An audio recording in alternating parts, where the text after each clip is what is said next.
Hello everyone, welcome to Avanti classes. My name is Manjeet Bhardwaj. आज हम chemistry के अंदर इलेक्ट्रोकेमिस्ट्री का लेसन का लेक्चर नंबर 4 पढ़ेंगे। ठीक है, तो चलिए उसको स्टार्ट करते हैं। क्या क्या आज करने वाले हैं उसी के बारे में डिस्कशन करते हैं। फर्स्ट ऑफ ऑल, इलेक्ट्रोकेमिस्ट्री के अंदर टॉपिक देखिए कौन कौन से। आज फर्स्ट टॉपिक है सेकंड लॉ ऑफ फेराडे। ठीक है, फेराडे का सेकंड लॉ भी कल हमने जो किया था, ठीक है, जो मटेरियल से उठाया था, वो सेकंड लॉ भी उसमें गायब था। ठीक है, सीधा हम उसके आगे पहुंच गए थे। उसके बाद में उसमें कुछ और भी गलतियां थी, फिर न्यूमेरिकल्स के अंदर भी मिस्टेक थी। कल मैंने दोबारा से फिर उसको अच्छे से देखा, मुझे लगा था कि लगभग सब कुछ ठीक मिलेगा, इसलिए मैंने डायरेक्ट उठा लिया था, कि डायरेक्ट उठा के आपको करवाने की कोशिश की थी। तो वो कल कबाड़ा हो गया, कल का लेक्चर, साफ बोल रहा हूँ। ठीक है, कोई बात नहीं, डोंट वरी, ऐसा होता है। तो हम क्या करेंगे उसको एक बैकअप लेक्चर में लेंगे। बस प्रॉब्लम ये है कि रिकॉर्डिंग लेक्चर्स में वो रिकॉर्डिंग वाला रिकॉर्डिंग में चला जाएगा यूट्यूब पे, तो वो लेक्चर वो अच्छा तो नहीं है। खैर, मैं उसको बोल के हटवा दूंगा, अभी नहीं बट बोल के उसको हटवा देंगे कि इस लेक्चर को हटा दो। और उसके बाद जो भी एक लेक्चर ऐसा बनाऊंगा जिसके अंदर पीछे वाली जो भी मिस्टेक्स हुई हैं इस थर्ड लेक्चर में, वो मिस्टेक्स को कवर करेंगे, उसको सही करेंगे, और आपको पूरा एक जगह पर सारा मटेरियल प्रोवाइड करवाने की कोशिश करूंगा। ठीक है, उसके लिए मेरे को थोड़ा सा टाइम चाहिए होगा, मेरे को खुद स्लाइड बनानी पड़ेगी। मैंने आपको बोला था कि इसमें गलतियां होती हैं, स्लाइड फिर खुद बनाओ तो और टाइम लगता है, टेडियस है, दिस इज टेडियस, समझते हो ना, टाइम कंज्यूमिंग। पर डोंट वरी, हम उसको सही करेंगे बेटा, आपका कुछ खराब नहीं करेंगे, डोंट वरी। तो देखिए, आज हम सेकंड लॉ ऑफ फेराडे कर रहे हैं। तो सेकंड लॉ ऑफ फेराडे क्या कहता है, अभी सबसे पहला टॉपिक है। मैं इसको क्योंकि स्लाइड्स यहाँ पर कंप्लीट नहीं है, तो सेकंड लॉ ऑफ फेराडे को मैं लिख के आपके सामने बता रहा हूँ। सेकंड लॉ क्या बोलता है फेराडे का। थोड़ा राइटिंग अच्छी होनी चाहिए ना। तो देखिए, सेकंड लॉ, फेराडे का सेकंड लॉ क्या कहता है, किसी को आता है फेराडे का second law? Yes, anyone else? Sir W = ZQ था। वो फर्स्ट लॉ था, यही तो प्रॉब्लम है, वो फर्स्ट लॉ था बेटा, हम सेकंड लॉ की बात कर रहे हैं। चलो कोई बात नहीं, मैं बताता हूँ उसको। ठीक है, सेकंड लॉ क्या कहता है कि अगर हम सीरीज में जोड़ देते हैं, पहले मैं लिख देता हूँ, एक मिनट रुको।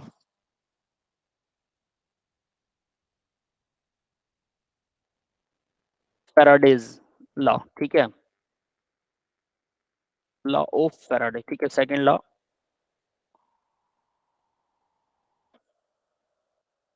फैराडे का सेकंड लॉ देखिए क्या कहता है, सेम क्वांटिटी ऑफ इलेक्ट्रिसिटी अगर हम पास आउट करते हैं, if same quantity of electricity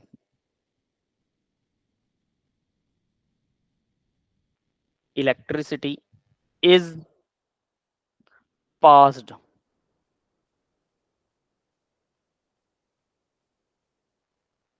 same quantity of electricity pass करते हैं through the solution of different different electrolyte के सॉल्यूशन से। ठीक है, passed through through solutions of different electrolyte, different electrolyte. ये बात समझ में आई? यस बेटा, यहां तक समझ में आया सबको? सेम क्वांटिटी पास आउट करते हैं different, same quantity of electricity pass करते हैं डिफरेंट सॉल्यूशन ऑफ इलेक्ट्रोलाइट से। ये क्लियर है यहां तक? Yes sir, yes sir. अगर ये कनेक्टेड हो सीरीज में, ठीक है, सीरीज में, तो उनका जो वेट होगा वो उनके इक्विवेलेंट वेट के डायरेक्टली प्रोपोर्शनल होता है। ठीक है, connected in series, connected in series, series का तो पता होगा ना, सीरीज में कैसे कनेक्ट होते हैं, यस सर। सीरीज। तो सीरीज में अगर वो कनेक्टेड होते हैं, तो उनका जो मास होता है, सबस्टांस, जो उनका मास है, वेट, देन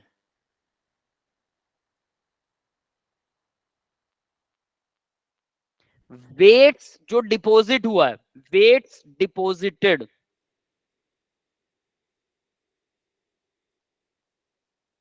जो वेट डिपॉजिटेड हुआ है वो डायरेक्टली प्रोपोर्शनल होता है, weight deposited is directly proportional.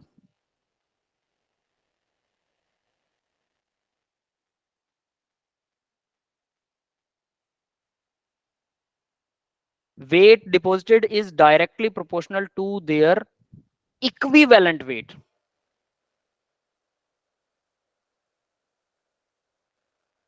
Equivalent weight और मास कह सकते हैं, ठीक है, यहां मैं मास ही लिख रहा हूं उसको। ये समझ में आ गया? Yes sir. Yes sir. ठीक है, अब मैं इसका डायग्राम बना रहा हूं कि डायग्राम कैसा होता है उसका। ठीक है, तो डायग्राम देखिएगा, यहां पर सपोज दैट कि उसको सीरीज में कैसे वे करते हैं। ठीक है, ये हमारे पास कभी तो लिखना रह गया था थोड़ा। क्या बेटा? सर एक बार बैक कर दीजिए, थोड़ा लिखना रह गया था। लिखना रहेगा, चलो ठीक है, नोट कर सकते हो, कोई दिक्कत नहीं है।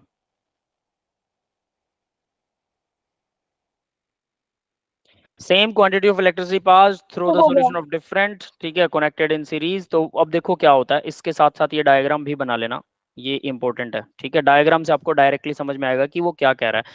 मान लो हमारे पास यहाँ पर एक रोड है, ठीक है, एक रोड और है, इलेक्ट्रोलाइसिस कर रहे हैं हम। तो इलेक्ट्रोलाइसिस के अंदर ये चीज याद रखना कि हम इलेक्ट्रिसिटी खुद दे रहे हैं, और इलेक्ट्रोलाइसिस के अंदर साल्ट ब्रिज की जरूरत नहीं होती है, साल्ट ब्रिज नहीं लगाते हैं। इलेक्ट्रोलाइसिस में होता क्या है ये भी बता देता हूं कि सॉल्यूशन जो है वो हमारा सबसे पहले तो पर पहले हम इसको जरा बना ले, फिर मैं आपको बताता हूँ इलेक्ट्रोलाइसिस में एक्चुअल में क्या स्टेप्स होते हैं।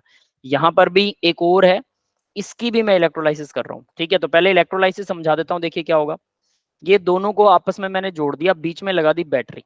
ठीक है, तो इससे क्या होता है, ये दो रोड्स हैं, ठीक है, और दोनों रोड सेम भी हो सकती हैं, डिफरेंट भी हो सकती हैं, वो कोई दिक्कत वाली बात नहीं है।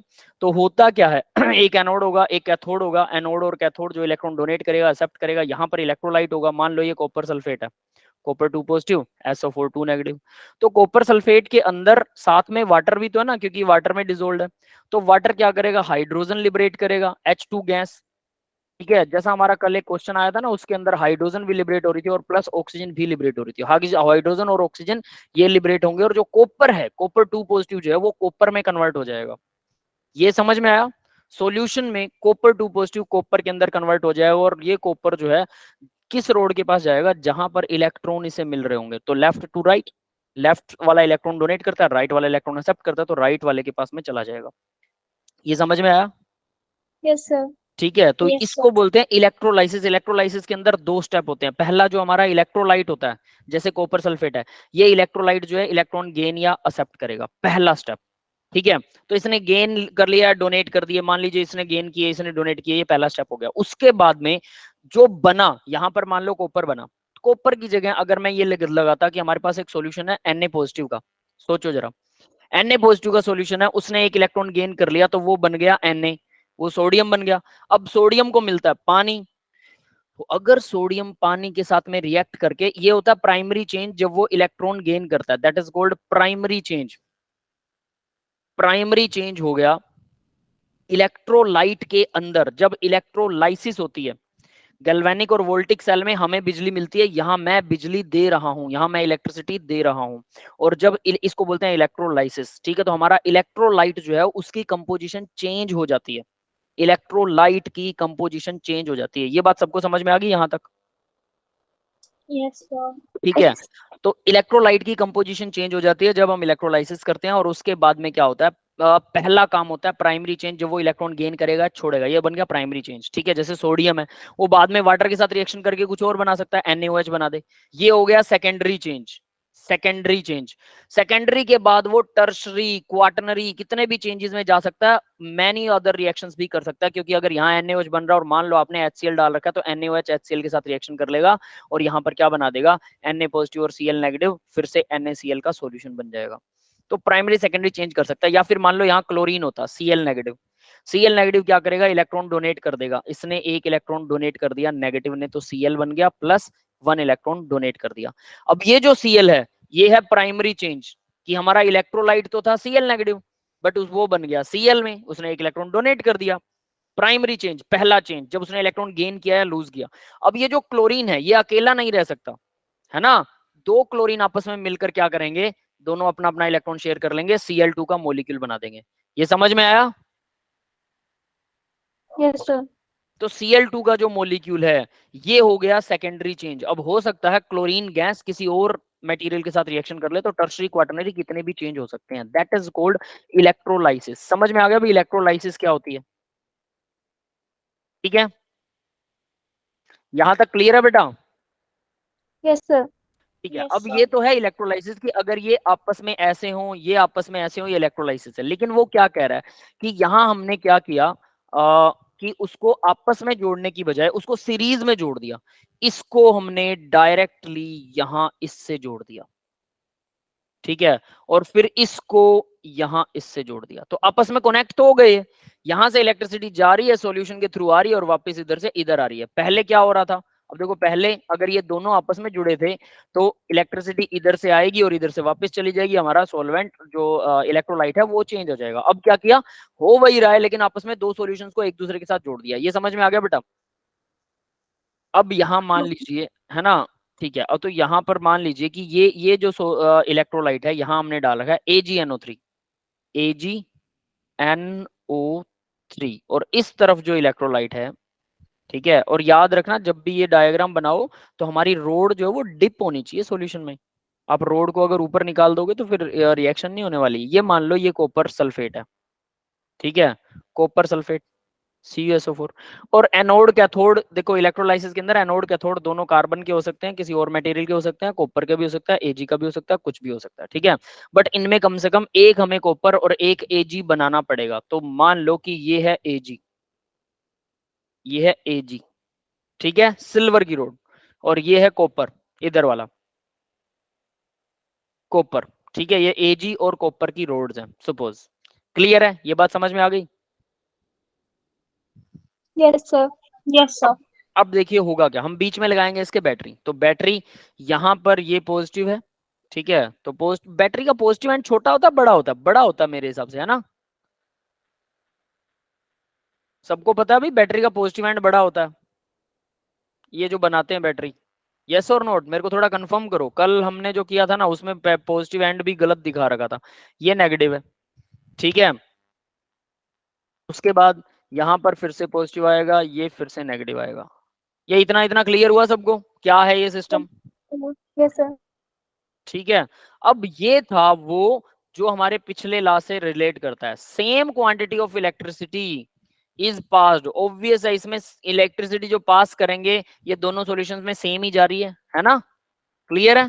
तो same quantity of electricity is passed, अगर ये हम सेम क्वांटिटी ऑफ इलेक्ट्रिसिटी को पास करते हैं तो क्या होता है, ये मार्क थोड़ा सा यहाँ नहीं लगना चाहिए था, है ना, चलो इसको रब कर देते हैं। सेम क्वांटिटी ऑफ इलेक्ट्रिसिटी अगर पास करते हैं तो डिफरेंट इलेक्ट्रोलाइट के सॉल्यूशन में से same quantity of electricity pass करते हैं तो different electrolyte connected in series, ये सीरीज में जुड़े हुए हैं, सीरीज समझते हो ना, ये प्लस हो गया, ये दूसरा, ये प्लस वाला इधर माइनस से, माइनस वाला फिर प्लस से, फिर माइनस से, ठीक है, सारे प्लस को इकट्ठा जोड़ दो, ये प्लस और ये प्लस इकट्ठा जोड़ दो, ये माइनस और ये माइनस इकट्ठा जोड़ दो, और फिर इन दोनों को आपस में जोड़ो, तो इसको बोलते हैं कि ये डायरेक्ट जुड़े हैं। और सीरीज में जुड़ने का मतलब है कि प्लस वाला माइनस में जा रहा है, माइनस वाला फिर से प्लस, प्लस वाला फिर से माइनस, ठीक है, ऐसे करके ये सीरीज है। क्लियर है? सीरीज में जुड़ने का मतलब समझ में आ गया, electrolyte connected in series. Yes बेटा? Yes sir. Then weight deposited directly proportional to their equivalent mass, तो वेट डिपॉजिटेड, यहां जो कॉपर 2 पॉजिटिव है, कॉपर 2 पॉजिटिव, यहां जो Ag पॉजिटिव है, Ag पॉजिटिव, ये Ag पॉजिटिव इसके ऊपर जाएगा, ठीक है, ये कॉपर पॉजिटिव जो है वो इसके ऊपर जाएगा। क्लियर है? तो जो वेट डिपॉजिट होता है इन दोनों का, इनके ऊपर, ये मोटी हो जाएगी रोड, ये मोटी हो जाएगी रोड, तो ये जो वेट डिपॉजिट होगा ये डायरेक्टली प्रोपोर्शनल है टू देयर इक्विवेलेंट वेट। समझ में आया? तो अब मैं उस लॉ को जरा नीचे लिख रहा हूं, डायरेक्टली प्रोपोर्शनल का क्या मतलब होता है। Ag का वेट, ठीक है, वेट या मास कह लो, mass of Ag, mass of Ag जो डिपॉजिट हुआ, ठीक है, यहां डिपॉजिट भी लिख देता हूं, deposited, mass of Ag deposited divided by, अब देखो वो डायरेक्टली प्रोपोर्शनल होता है अपने इक्विवेलेंट मास के ना, है ना, तो divided by mass of copper, यहां मैं क्या लिख रहा हूं, मास ऑफ कॉपर, ठीक है, वो भी डिपॉजिटेड आएगा। चलो लिखना पड़ेगा पूरा, है ना, मैं सोच रहा था इसको शॉर्ट फॉर्म में लिख देते हैं, बट फिर बाद में कहीं आप पढ़ो तो उसको कंफ्यूजन हो सकती है। डिपॉजिटेड इक्वल हो गया ये दोनों का इक्विवेलेंट वेट, अब यहां जो इक्विवेलेंट वेट है, इक्विवेलेंट मास ऑफ Ag आएगा यहां पर, equivalent mass of Ag, silver का divided by equivalent mass of copper. अब देखो उसने क्या कहा था, वो डायरेक्टली प्रोपोर्शनल है टू देयर इक्विवेलेंट वेट। तो इक्विवेलेंट वेट के डायरेक्टली प्रोपोर्शनल कैसे होगा कि Ag जो है, Ag डिपॉजिट जो हुआ है वो इक्विवेलेंट वेट ऑफ Ag के डायरेक्टली प्रोपोर्शनल है। कॉपर जो है वो इक्विवेलेंट वेट ऑफ कॉपर के डायरेक्टली प्रोपोर्शनल है। ये समझ में आया? Yes sir. है ना? तो यानी जो ऊपर है वो ऊपर रहेगा, जो नीचे है वो नीचे रहेगा। तो आप इसको क्रॉस भी कर सकते हैं, यानी कि मास ऑफ, अगर मैं इसको ऐसे लिखूं, Ag का मास डिवाइड में equivalent mass of Ag, equivalent mass Ag equal है, ठीक है, ये नीचे आ गया ना उसके, कॉपर का मास यहां पर आएगा, कॉपर का मास डिवाइड में equivalent mass of copper, mass copper. इसे ऐसा भी बना सकते हैं। क्लियर है? इसमें मैंने कुछ चेंज नहीं किया, बस इसको क्रॉस मल्टीप्लाई किया ऐसे ही। समझ में आ गया? इसे तो इधर ले सर आया, ये उसको तो उधर। Equivalent mass of copper upon A mass of Ag deposited होगा ना। मास ऑफ Ag डिपॉजिटेड जो है वो देखो बेटा, ये मास ऑफ Ag डिपॉजिटेड था, ठीक है, यहाँ पर वही लिखा मैंने मास Ag, और डायरेक्टली पूछा Ag का इक्विवेलेंट मास के, तो यहाँ मैंने उसको मैं नीचे ले आया, इसको मैं नीचे ले आया और इसको मैं ऊपर ले गया। बस यही तो किया। ओके समझ में सर। आया? सेम फॉर्मूला है, इस फॉर्मूले में कंफ्यूज मत होइए। अब ये फॉर्मूले दोनों सेम है यार, इसको छोड़ देते हैं, चलो छोड़ो, सिंपल इसी को याद कर लो, एक ही फॉर्मूले से काम चलाइए कि डायरेक्टली प्रोपोर्शनल होते हैं टू देयर इक्विवेलेंट मास। ये है सेकंड लॉ ऑफ फैराडे। समझ में आ गया भाई? Second law of Faraday. Yes sir. ठीक है, क्लियर है? ठीक है, अब आगे बढ़ते हैं बेटा। नेक्स्ट देखो, इलेक्ट्रिक कंडक्टेंस के टाइप्स होते हैं, ठीक है, इलेक्ट्रोलिटिक कंडक्शंस। तो इलेक्ट्रोलिटिक कंडक्शंस यानी कि इलेक्ट्रिसिटी कैसे फ्लो करती है, इसका हम सिंपल मीनिंग देंगे कि इलेक्ट्रिसिटी फ्लो कैसे करती है। इलेक्ट्रिसिटी जो है दो ही रीजन से फ्लो करती है। एक रीजन है इलेक्ट्रिसिटी के फ्लो करने का, वो है अगर इलेक्ट्रॉन्स फ्री मिलते हैं। मेटल्स में इलेक्ट्रॉन फ्री होते हैं, ये सबको पता है, यस और नॉट? Yes sir. तो अगर वो इलेक्ट्रॉन फ्री है तो इसका मतलब उनको बाहर निकाल सकते हैं। कोई बता सकता है मेरे को इलेक्ट्रिसिटी चलती कैसे है? किसी को अगर कॉन्सेप्ट अच्छे से पता हो इलेक्ट्रिसिटी, हाउ इलेक्ट्रिसिटी फ्लोज, तो कोई एक्सप्लेन कर सकता है? आइडिया किसी को? चलो, इलेक्ट्रिसिटी कैसे चलती है उसके बारे में आज मैं आपको बताता हूँ, थोड़ा ध्यान से सुनना। इलेक्ट्रिसिटी, हाउ इलेक्ट्रिसिटी फ्लोज, ठीक है। तो इलेक्ट्रिसिटी देखिए कैसे चलती है। ये मेटल है, मेटल की वायर है, इस वायर के अंदर हमें पता है मेटालिक स्ट्रक्चर पहले देख लो कैसा होता है। Sodium, sodium, sodium. मैं सारे Na बना रहा हूँ, ठीक है, और इन सब में से एक एक इलेक्ट्रॉन बाहर निकाल दूंगा बाद में। ये सोडियम का मेटल है, मेटालिक स्ट्रक्चर अंदर से कैसा होता है, तो सोडियम सारे पॉजिटिव हैं सपोज, इन सब ने अपना एक एक इलेक्ट्रॉन छोड़ रखा है, सभी ने, लेकिन छोड़ा कहाँ है, यहीं आसपास घूम रहा है, बाहर नहीं है, ठीक है। तो मान लो इस सोडियम का इलेक्ट्रॉन ये था, इसका ये है, इसका ये है, इसका ये है, इसका ये है, इसका ये है, इस सोडियम का ये वाला है, इस सोडियम का ये वाला है, इस सोडियम का ये फ्री टू मूव है सभी के सभी इलेक्ट्रॉन। अब ध्यान देने वाली बात क्या है कि ये जो इलेक्ट्रॉन है, अब आप ध्यान दीजिए, वैसे आप और बड़ा बनाएंगे स्ट्रक्चर तो और भी बेटर आपको समझ में आएगा, इसी स्ट्रक्चर को बड़ा बना ले। ये जो इलेक्ट्रॉन है ये किसके चारों तरफ है, देखो ये सोडियम भी उसको अट्रैक्ट करेगा, ये इसका था ना, ये वाला सोडियम भी तो इसको अट्रैक्ट कर रहा है, ये वाला भी तो कर रहा है, ये वाला भी तो कर रहा है। ये समझ में आ रही है बात? सर रिपीट कर दीजिए। Yes sir. ठीक है, देखो क्या होता है, सोडियम मैंने बनाए सारे के सारे, ये सोडियम्स का मैंने क्या किया, सबका अपना अपना एक एक इलेक्ट्रॉन शो कर दिया, तो सभी इलेक्ट्रॉन्स का एक एक इलेक्ट्रॉन शो है सभी सोडियम्स का। अब मैं क्या बता रहा हूँ, इसको और स्ट्रक्चर को और बड़ा कर लेते हैं ताकि आपको उससे थोड़े ज्यादा दिखाई दे जाएंगे सोडियम्स, तो उसमें आपको थोड़ा बेटर व्यू मिलेगा, है ना? तो चलिए देखते हैं। तो यहाँ पर एक और सोडियम डाल दिया, पॉजिटिव चार्ज है, इसका एक इलेक्ट्रॉन ये रहा, एक और सोडियम डाल दिया, पॉजिटिव चार्ज है, इसका एक इलेक्ट्रॉन ये रहा, एक और सोडियम डाल दिया, पॉजिटिव चार्ज है, इसका एक इलेक्ट्रॉन ये रहा, ठीक है। और बड़ा करना चाहें तो यहाँ पर और बना देते हैं सोडियम, ये एक और सोडियम है, इसके पॉजिटिव चार्ज और एक इलेक्ट्रॉन फ्री इसने छोड़ा। फ्री मतलब वो फ्री बिल्कुल फ्री नहीं है, बट वो मेटल में घूम सकता है कहीं पे भी, कहीं पे भी, इतना दूर भी नहीं जाएगा कि उसको छोड़ के चला जाएगा, अगर वो जाएगा तो फिर कोई दूसरा आ जाएगा। तो अब देखो यहाँ क्या हो रहा है, मैं किसी भी एक इलेक्ट्रॉन को अगर टारगेट कर लेता हूँ, मान लीजिए मैंने इस इलेक्ट्रॉन को टारगेट कर लिया, ये इलेक्ट्रॉन था तो इस सोडियम का, है ना। बट इसको देखो, ये वाला सोडियम पॉजिटिव आयन भी अट्रैक्ट कर रहा है, ये वाला भी अट्रैक्ट कर रहा है, ये वाला भी अट्रैक्ट कर रहा है, ये वाला भी अट्रैक्ट कर रहा है कि नहीं कर रहा? समझ गए? Yes sir. तो ये चारों के बीच में, हालांकि है ये इसका मेनली, तो ये इलेक्ट्रॉन इस सोडियम का है ना, बट ये चारों के बीच में शेयर्ड है। ऐसा होता है मेटल्स के अंदर बॉन्ड, यानी ये इलेक्ट्रॉन चारों मेटल के एटम्स को अट्रैक्ट कर रहा है। मेटल मैलिएबल और डक्टाइल होती हैं, ये बात पता है ना सभी को? Yes sir. तो मेटल मैलिएबल और डक्टाइल क्यों होती है, उसका रीजन देखिए। मान लीजिए मैं यहां से हथौड़ा मारता हूं, इस सरफेस, ये पूरा सरफेस है मेटल का, ठीक है, और मैंने क्या किया, इस जगह पर हैमर लगाया, इस जगह पर हैमर, जोर से हैमर, तो क्या होगा, जरा ध्यान से सोचना क्या होगा।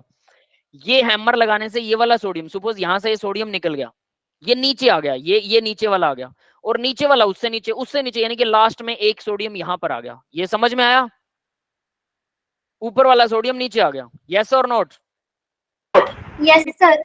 ये बिल्कुल ऊपर वाला नहीं आया, मतलब ऊपर वाला नीचे खिसक गया, उससे नीचे वाला, उससे नीचे, उससे नीचे वाला, उससे नीचे, और उससे नीचे वाला, उससे नीचे, ऐसे करके सबसे नीचे पहुंच गया। तो क्या इसके खिसकने पर ये सोडियम जिस इलेक्ट्रॉन को अट्रैक्ट कर रहा था, अब ये सोडियम आ चुका नीचे, ये रहा, अब ये इसके अट्रैक्शन की बजाय इसको अट्रैक्ट करेगा, इसको भी अट्रैक्ट करेगा इलेक्ट्रॉन को, इस इलेक्ट्रॉन को भी अट्रैक्ट करेगा, इस इलेक्ट्रॉन को भी अट्रैक्ट करेगा। पहले ये ऊपर था, यहां पर, पहले देखिए ये सोडियम यहां था, तो ये इस इलेक्ट्रॉन को अट्रैक्ट कर रहा था, इसको भी अट्रैक्ट कर रहा था, इसे भी अट्रैक्ट कर रहा था, और इसे भी। अब अट्रैक्शन फोर्सेस बदल गई, तो इस वजह से मेटल जब ऊपर से नीचे आती है, जब हम हथौड़ा मारते हैं, हैमर मारते हैं, तो ऊपर से नीचे जब मेटल आती है, तो उनकी अट्रैक्शंस नीचे आ जाती हैं, बदल जाती हैं, बट वो टूटता नहीं है। ये समझ में आ गया? Yes sir. That is why metals are malleable, वो फैल जाती हैं, उनकी चद्दर बना सकते हो, उनकी वायर बना सकते हो खींच के, लेकिन वो टूटेंगी नहीं, बहुत मुश्किल से टूटेंगी, क्योंकि सारी, हथौड़ा मारोगे थोड़ा सा नीचे हो जाएगा, तो ऊपर वाला एटम जिस इलेक्ट्रॉन को अट्रैक्ट कर रहा था वो नीचे पहुंच गया, तो नीचे वाले इलेक्ट्रॉन को अट्रैक्ट करेगा, एंड सो ऑन, इस तरह से एक साइज, वो तरीका बन जाएगा। बट NaCl जैसे चीजों में क्या होता है, अब देखो यहां से एक क्वेश्चन उठा, तो मैं आपको वो भी बताऊंगा। Na positive, Cl negative, Na positive, Cl negative. NaCl का स्ट्रक्चर ऐसा होता है, रोक साल्ट स्ट्रक्चर, हर Na के नीचे Cl मिलेगा, और हर Cl के नीचे Na मिलेगा। आप कैसे भी कह सकते हो, एक दूसरे के अपोजिट में चलेंगे ये सारे, ठीक है, इसके नीचे फिर से Na आ जाएगा। ये समझ में आ रहा है? ये स्ट्रक्चर होता है NaCl का, नमक का।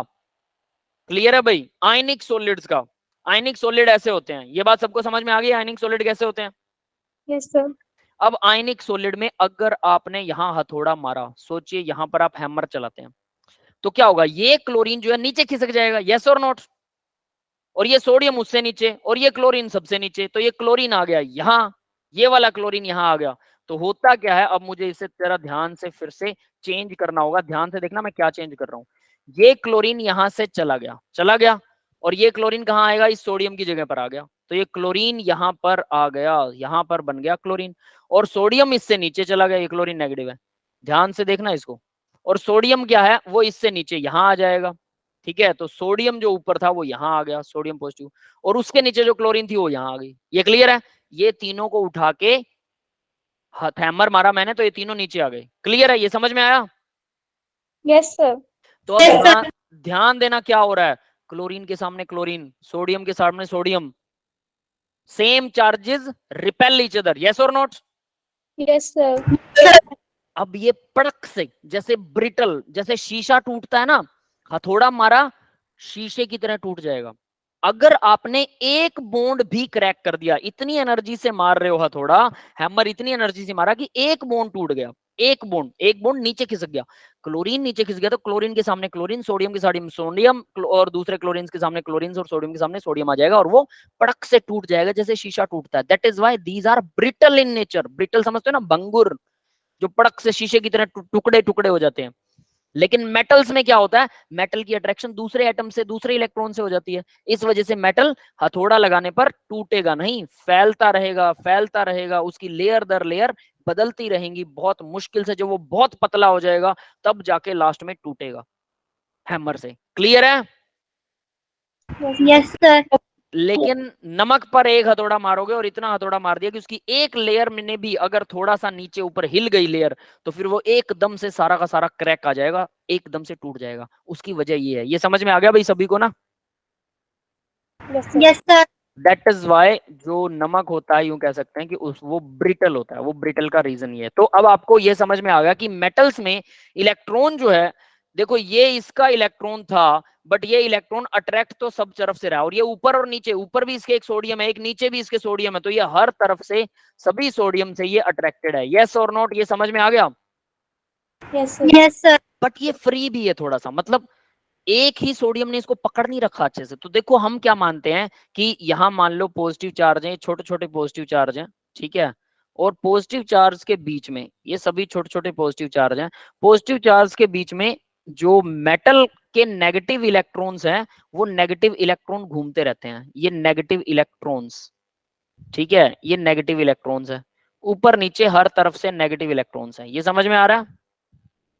Yes sir. है ना? तो इस तरह से मेटल के नेगेटिव इलेक्ट्रॉन्स जो है वो हर तरफ फैले होते हैं। कौन किसका इलेक्ट्रॉन है कुछ नहीं कह सकते, समझ में आया? क्योंकि मेटल इलेक्ट्रॉन लूज करके रखता है। अब ये इलेक्ट्रॉन उल्टे सीधे चलते रहते हैं, ये इधर चला गया, वो इधर आ गया, आपस में ये चेंज होते रहते हैं इलेक्ट्रॉन्स की मोशन की वजह से, ठीक है। तो ये उल्टे सीधे चलते हैं, एक जगह टिक के नहीं बैठते, बट इनका ओवरऑल मोशन डायरेक्शनल नहीं होता, एक लेफ्ट जा रहा है दूसरा राइट जा रहा है, क्रॉस हो गया एक दूसरे का, कहानी खत्म, इलेक्ट्रिसिटी का फ्लो नहीं हो सकता।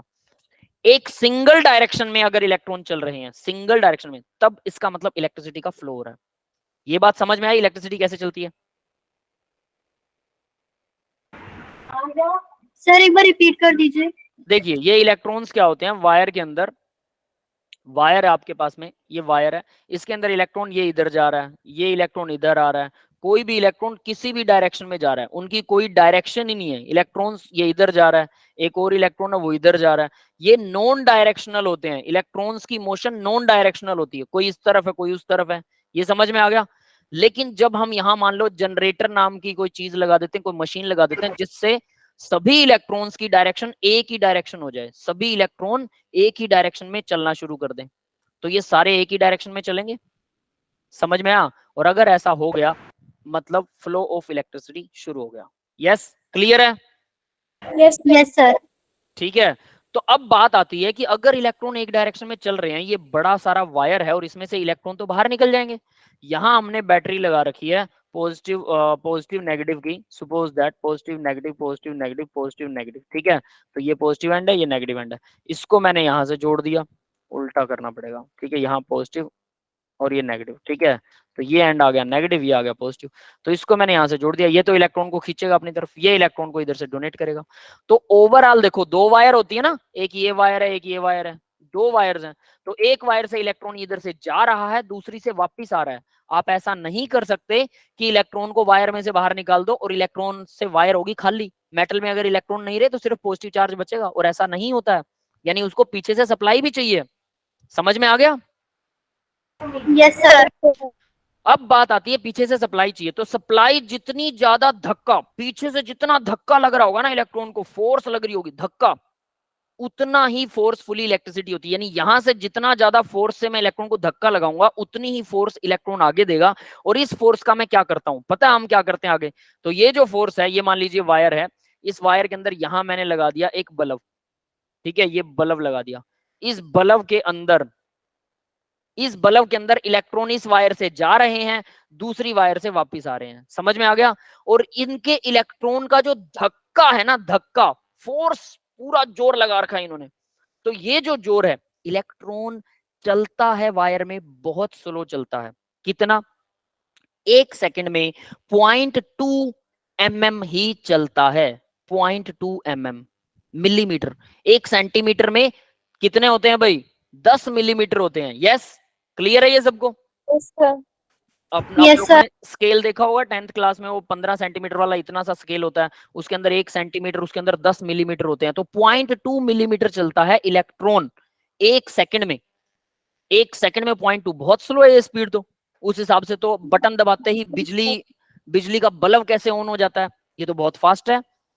तो एक्चुअल में इलेक्ट्रॉन का फ्लो इंपॉर्टेंट नहीं है, जो धक्का है ना, धक्का जिसको बोलते हैं पोटेंशियल, पोटेंशियल मतलब पोटेंशियल की वजह से उसमें एनर्जी, तो जो पीछे से फोर्स पड़ रही है इलेक्ट्रॉन को चलने के लिए, वो चल तो बेचारा धीरे रहा है लेकिन धक्का बहुत जोर से मार रहा है, इस धक्के से, इस धक्के की फोर्स से इलेक्ट्रिसिटी चलती है। तो जब मैंने बटन ऑन किया तो ये देखो यहां से लेकर और यहां तक, ठीक है, इसको यूं लगा लो कि जैसे आप लोगों ने स्कूलों में देखा होगा ना, ये एक साइकिल खड़ी है, ये दूसरी साइकिल है, ये तीसरी साइकिल है, ये चौथी साइकिल है, ये पांचवी है, एंड सो ऑन, ऐसे बहुत सारी साइकिल्स हैं, सो ऑन, ठीक है। अब हाँ सर, होता, सर एक साइकिल को धक्का लगता है तो सारी गिर हाँ, जाती मान है। लो कि यहां से मैंने एक साइकिल को धक्का लगा दिया और ये टेढ़ी हो गई, तो ये गिरेगी, फिर दूसरी, तीसरी, चौथी, पांचवी, ऐसे करके लास्ट वाली साइकिल भी गिर जाएगी, गिर जाएगी ना, क्लियर है। Yes sir. तो देखो अगर मैं यहां खड़ा हूं, मैं हूं यहां पर खड़ा हुआ, ठीक है, अब अगर मैं यहां खड़ा हूं और इस साइकिल को हाथों से, जोर से इस साइकिल को मैंने हाथों से रोक रखा है, मेरे को धक्का पड़ रहा है कि नहीं पड़ रहा है? बहुत ज्यादा वजन पड़ रहा है, क्योंकि सारी साइकिलें टेढ़ी हो चुकी हैं, सब साइकिलें टेढ़ी हैं, तो इनका कितना वजन हो गया सोचो, मेरे को जबरदस्त धक्का पड़ रहा है ना। Yes sir. साइकिल चल नहीं रही है, याद रख लेना, साइकिल मोशन नहीं कर रही है, ना गिर रही है, मैंने रोक रखा है, पर मेरे को धक्का बहुत जोर से पड़ रहा है, मेरे ऊपर पड़ रही है फोर्स, ये वही फोर्स इलेक्ट्रॉन करते हैं, वो धक्का मार के रखते हैं जोर से, धीरे धीरे चलते भी हैं, क्योंकि जैसे उन्हें मौका मिलेगा, क्योंकि मेरे हाथ भी थक जाएंगे तो मैं थोड़ा सा साइकिल को नीचे कर दूंगा, तो हम क्या करते हैं, इस धक्के का फायदा उठाते हैं, इस फोर्स का फायदा उठाते हैं, और ये फोर्स जो है बल्ब के अंदर जब जाती है तो मोशन ऑफ इलेक्ट्रॉन, या जो पोटेंशियल, जो फोर्स ऑफ इलेक्ट्रॉन है, जो पीछे से उसको धक्का पड़ रहा है, उस मोशन का, इलेक्ट्रॉन्स की उस मोशन से हम बिजली का बल्ब ऑन कर लेते हैं। तो अब देखो जैसे ही बिजली का बल्ब ऑन होता है तो यहां पर कुछ एनर्जी क्या है, वेस्ट हो गई, तो इलेक्ट्रॉन वापिस आएगा, वापिस आ रहा है इलेक्ट्रॉन, तो अब इस इलेक्ट्रॉन की जो एनर्जी है वो कम है एज कंपेयर जो हमने यहां शुरू में इलेक्ट्रॉन भेजा था। ये समझ में आ रहा है? Yes sir. जाते टाइम इलेक्ट्रॉन की एनर्जी ज्यादा थी, मैंने कुछ इलेक्ट्रॉन की एनर्जी यूज कर ली, तो इसका जो पोटेंशियल है, जो धक्का मार रहा है, वो कम हो गया, अब एक और बल्ब जोड़ दूं, और कम, एक और कम, एंड सो ऑन, इस तरह से वो कम होते जाएगा उसका पोटेंशियल, क्लियर है। फिर उसको ठीक करने के लिए, उसको हमेशा बराबर करने के लिए बहुत सारे इंस्ट्रूमेंट लगाए जाते हैं, ठीक है, ट्रांसफार्मर्स लगाए जाते हैं, ट्रांसफार्मर यही काम करता है, क्योंकि वो इक्वल डिस्ट्रीब्यूट करता है। अगर सभी घर एसी चला लेते हैं गर्मियों में तो ट्रांसफार्मर का फ्यूज उड़ जाता है, क्योंकि उसका लोड बहुत ज्यादा है, इलेक्ट्रॉन उतना फोर्सफुली नहीं जा रहे हैं। ये समझ में आ गया? Yes sir. ठीक है, तो ये कुछ ऐसा होता है बेटा, दैट इज वाई जो धक्का है इलेक्ट्रॉन्स का, उसकी वजह से इलेक्ट्रिसिटी चलती है। तो आपको इलेक्ट्रिसिटी के चलने का मतलब पता लग गया, इलेक्ट्रॉन्स का फ्लो इलेक्ट्रिसिटी है, फ्लो ऑफ इलेक्ट्रॉन, ठीक है, यस सर। क्लियर है ना। अब एक बात, दूसरी चीज, इलेक्ट्रिसिटी का, इलेक्ट्रॉन का फ्लो होता है। अब मैं आपको इलेक्ट्रॉन के कुछ ना प्रॉपर्टीज बताता हूं।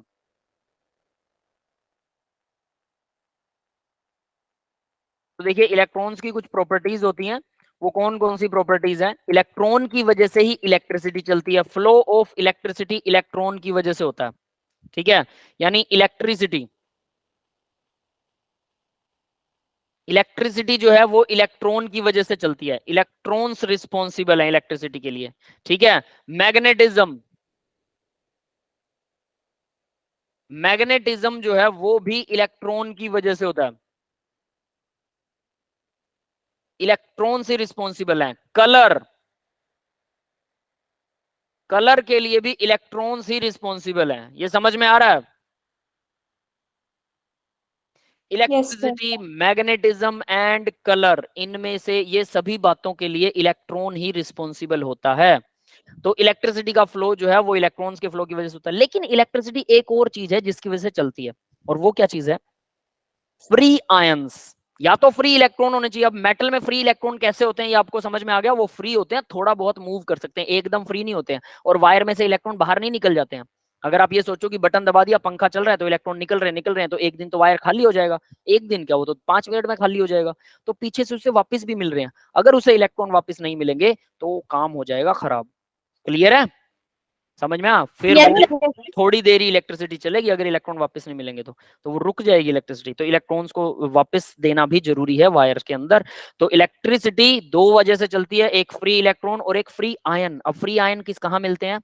फ्री आयन NaCl में। NaCl, मान लो NaCl का आपके पास में वाटर के अंदर क्या है? सोल्यूशन है, ठीक है, वाटर के अंदर आपने NaCl डिजोल्व कर रखा है, तो यहां पर क्या है? ये वाटर है, तो वाटर के अंदर Na पॉजिटिव और Cl नेगेटिव अलग हो जाते हैं, तो इसको बोलते हैं फ्री आयंस। आयन फ्री है, मूवमेंट ऑफ आयन और movement of electron is called electricity. ये समझ में आया? Yes sir. तो इलेक्ट्रिसिटी के दो वजह हैं, लिख रहा हूं। फ्री इलेक्ट्रॉन्स चाहिए या फिर फ्री आयंस चाहिए। इन दो कारणों से इलेक्ट्रिसिटी चलती है, याद रख लेना। ठीक है, इलेक्ट्रिसिटी के दो कारण है। इलेक्ट्रॉन तीन चीजों के लिए रिस्पॉन्सिबल है, कलर, मैग्नेटिज्म और इलेक्ट्रिसिटी। और इलेक्ट्रिसिटी जो है फ्री इलेक्ट्रॉन्स या फ्री आयंस के कारण चलती है। तो हम यहां पर अब बात करते हैं कि metallic conductors and electrolytic conductor. Electrolytic conductor मतलब फ्री आयंस जो हैं वो इलेक्ट्रोलाइट ही होते हैं। सारे एसिड, सारे बेस, सारे साल्ट इलेक्ट्रोलाइट्स में कन्वर्ट हो सकते हैं, आयंस में कन्वर्ट हो सकते हैं, उनको बोलते हैं इलेक्ट्रोलाइटिक कंडक्टर। उनकी वजह से जो इलेक्ट्रिसिटी कंडक्ट होती है। आपने पढ़ा है ना, salty water is good conductor of electricity. Yes sir. तो ये वही चीज है, salty water good conductor of electricity होता है। तो इलेक्ट्रिसिटी जो है वो आयन से भी फ्लो हो सकती है। तो यानी कंडक्टर दो तरह के होते हैं जो इलेक्ट्रिसिटी को फ्लो करते हैं। एक तो आयनिक इलेक्ट्रोलाइट्स, इलेक्ट्रोलाइटिक कंडक्टर यानी आयनिक कंडक्टर्स, आयंस की फॉर्म में इलेक्ट्रिसिटी को फ्लो करते हैं। और दूसरा मेटालिक कंडक्टर जो मेटल इलेक्ट्रिसिटी को फ्लो करती है। ये समझ में आ गया भाई? Yes sir. ठीक है, तो अब हम इसका डिफरेंस अच्छे से कर सकते हैं। तो देखो डिफरेंस देखते हैं भाई। मेटालिक कंडक्टर क्या होते हैं? चार्ज कैरीज आर इलेक्ट्रॉन, यानी इलेक्ट्रॉन्स चार्ज को कैरी करते हैं। Charge carrier are ions, cation या एनायन दोनों में से कोई भी चार्ज को कैरी कर सकता है। चार्ज को वही लेके जाते हैं ना। Next, no chemical changes. इसमें केमिकल चेंज नहीं होता मेटालिक कंडक्टर के अंदर, इसमें हो जाता है। अगर मैं नमक को, साल्टी वाटर को इलेक्ट्रिसिटी देता हूं तो नमक में से क्या होता है? Na पॉजिटिव और Cl नेगेटिव। Na तो इलेक्ट्रॉन गेन करेगा, क्लोरीन इलेक्ट्रॉन छोड़ेगा, क्लोरीन इलेक्ट्रॉन छोड़कर दूसरे क्लोरीन से रिएक्शन करके क्लोरीन गैस बना देगा, और सोडियम वाटर से रिएक्शन करके कुछ और बना सकता है। ये बात समझ में आ रही है सबको? Yes sir. तो इस वजह से यहाँ decomposition of electrolyte take place. हमने किया था ना अभी पीछे, किया था डीकम्पोजिशन ऑफ इलेक्ट्रोलाइट। इलेक्ट्रोलाइट की कंपोजिशन बदल जाती है।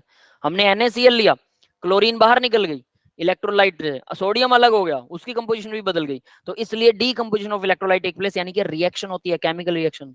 क्लियर है? इलेक्ट्रोलाइसिस होता है इसके अंदर। ये समझ में आ गया सेकंड पॉइंट सबको? Yes sir. Third point, no transfer of mass. Mass का यहाँ कोई ट्रांसफर नहीं होता। ये आपको पता है, इलेक्ट्रॉन है वायर में रहेंगे हमेशा। Transfer of mass, mass transfer होता है। आपको पता है ना इलेक्ट्रोलाइटिक कंडक्टर्स के अंदर क्या होगा? एक तरफ मान लो जिंक है, दूसरी तरफ कॉपर है, तो उनके ऊपर मास डिपॉजिट हो जाता है। एक पर से डिप्लेट हो रहा है, एक पतला हो जाता है, एक मोटा हो जाता है। तो इलेक्ट्रिसिटी पास करने पर क्या होगा? इलेक्ट्रोलाइट्स की कंपोजिशन बदलती है और मास का भी ट्रांसफर होता है। नीचे जो आयन है वो ऊपर हो सकता है, हमारे इलेक्ट्रोड के ऊपर डिपॉजिट हो जाए, चढ़ जाए उसके ऊपर, चिपक जाए उससे, या फिर हमारा इलेक्ट्रोलाइट हो सकता है पतला हो जाए। है ना? यस और note? Next Yes, sir. Point, next, resistance is because of collision of electron with fixed metal ion. अब देखो रेजिस्टेंस, इलेक्ट्रिसिटी को फ्लो को रोकती है ना जो चीज, वो होता है रेजिस्टेंस। तो रेजिस्टेंस वायर में देखिए कैसे होगा। वायर में इलेक्ट्रॉन यहां जा रहा है, ये आगे सामने इलेक्ट्रॉन अड़ गया, या फिर इसको सामने पॉजिटिव आयन मिल गया तो पॉजिटिव आयन इसको जाने नहीं देगा। तो ये है रेजिस्टेंस की वजह से, यानी कि फ्लो ऑफ इलेक्ट्रॉन स्लो हो जाता है। तो रेजिस्टेंस की वजह क्या है? Because of collision of electron with fixed metal atom. Metal atom जो फिक्स्ड होते हैं उसके साथ कोलिजन हो जाता है। क्लियर है? मेटल के एटम्स जो फिक्स हैं, यानी कि पॉजिटिव आयंस जो फिक्स हैं, उनके साथ कोलिजन होता है और वो रुक जाते हैं। ठीक है, अब दूसरा देखिए, resistance is because collision of ion. यहाँ आयंस हैं भाई, सॉल्यूशन के अंदर क्या होंगे? सॉल्यूशन में तो आयन होंगे, एक दूसरे को टक्कर मारेंगे, है ना? विद सोलवेंट मोलिक्यूल, वो पानी के मोलिक्यूल को भी टक्कर मार सकते हैं अगर सोलवेंट पानी है तो, because of inter ionic force of attraction. Ion ion को एक दूसरे से अट्रैक्ट करते हैं, जैसे सोडियम आयन जो है वाटर के मोलिक्यूल्स को अट्रैक्ट करेगा उसके चारों तरफ, तो उस वजह से रेजिस्टेंस होता है। टेम्परेचर को इंक्रीज करोगे, अगर लोहे की वायर को गर्म कर दोगे और उसमें से इलेक्ट्रिसिटी पास होगी तो रेजिस्टेंस बढ़ेगा। टेम्परेचर इंक्रीजेस, एरो ऊपर है याद रखना, ऊपर का मतलब इंक्रीज, नीचे का मतलब decrease. Temperature increases, resistance R representing resistance, resistance increases. ये समझ में आ गया बेटा? Yes sir. Yes, sir. Next पांचवा पॉइंट देखिए, टेम्परेचर इंक्रीज होता है इलेक्ट्रोलिटिक में, यानी अगर आपके पास सॉल्यूशन है NaCl का और उसको आप गर्म कर देते हो पानी को, तो गर्म करने पर क्या होता है? आयन की मूवमेंट बढ़ जाती है। आयन की मूवमेंट बढ़ने से टेम्परेचर इंक्रीज होगा तो रेजिस्टेंस डिक्रीज होगा। बट वायर में क्यों नहीं होता? तो वायर के अंदर उल्टा क्यों होता है? वायर में भी तो इलेक्ट्रॉन की मूवमेंट बढ़नी चाहिए। मान लीजिए मैं इसे यहां से गर्म कर रहा हूं, ठीक है, तो इसको गर्म करूंगा तो ये इलेक्ट्रॉन ज्यादा एक्साइटेड एनर्जी हो जाएगी, तो ये किधर भी कहीं भी इधर उधर कहीं भी रिफ्लेक्ट करेगा। ये एक सिंगल डायरेक्शन में रिफ्लेक्ट नहीं करेगा कि ये इधर ज्यादा स्पीड से चलेगा, नहीं, ये कहीं पर भी चलेगा। अगर ये उल्टी सीधी डायरेक्शन में चलेगा तो क्या होगा भाई, करंट की डायरेक्शन बदल जाएगी, करंट उल्टा हो जाएगा, एक दूसरे को कैंसिल कर देंगे, कुछ बचेगा ही नहीं। तो अगर वायर को गर्म करते हो तो इलेक्ट्रॉन की डिफ्लेक्शन बढ़ जाती है, इस वजह से रेजिस्टेंस क्या होता है, बढ़ जाता है।